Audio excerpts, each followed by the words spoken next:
আসসালামু আলাইকুম বন্ধুরা, কেমন আছেন সবাই? আমি আল্লাহর রহমতে ভালো আছি। আজকে আমার গলার অনেকটা উন্নতি হয়েছে। আশা করা যাচ্ছে 2-1 দিনের মধ্যে আমার গলাটা স্বাভাবিক হয়ে যাবে। শীতের সবজি অনেক মজাদার, যদিও বা সারা বছর পাওয়া যায় না। তো শীত থাকতে থাকতে আপনারা যত পারেন তত সবজি খেয়ে নিন। সামনে আসছে রোজার দিন, তখন অতটা সবজি খাওয়া যায় না।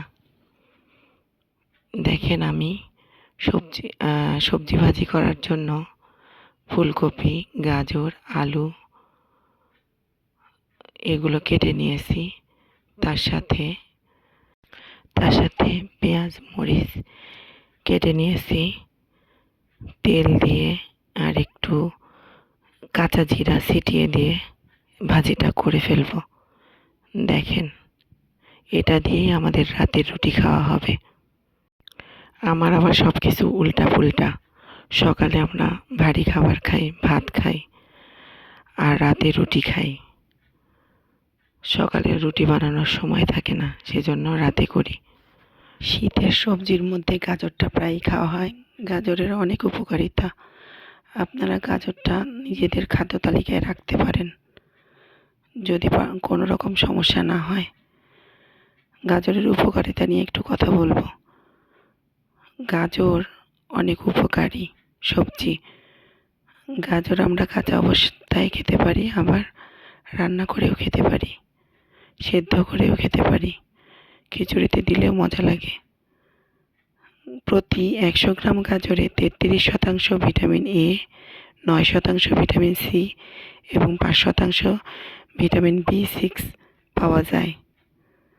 আপনাকে সুন্দর রাখতে এবং আপনার স্বাস্থ্য ভালো রাখতে সাহায্য করে। গাজর হলো অনেক উপকারী সবজি।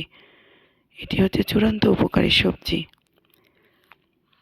গাজর আপনার কীভাবে উপকার করে সেই সম্পর্কে জানুন। দৃষ্টিশক্তি বাড়াতে সাহায্য করে। 2, ক্যান্সারের ঝুঁকি কমাতে সাহায্য করে। 3, লিভারের জন্য গাজর, লিভারের উপকার। অ্যান্টি এজিংয়ের জন্য গাজর। সুন্দর ত্বকের জন্য গাজর। সুন্দর হতে হলে আমাদেরকে রেগুলার গাজর খেতে হবে। অ্যান্টিসেপটিক হিসেবে কাজ করে। হৃদরোগের জন্য গাজর উপকারী। স্ট্রোকের ঝুঁকি কমাতে গাজর সাহায্য করে। কানের চিকিৎসায় গাজর সাহায্য করে। দাঁতের ও কানের ব্যথায় গাজর উপকারী। কৃমি রোগের চিকিৎসায়ও গাজর উপকার করে। বুঝুন কত উপকারী। সবাই ভালো থাকবেন। আল্লাহ হাফেজ।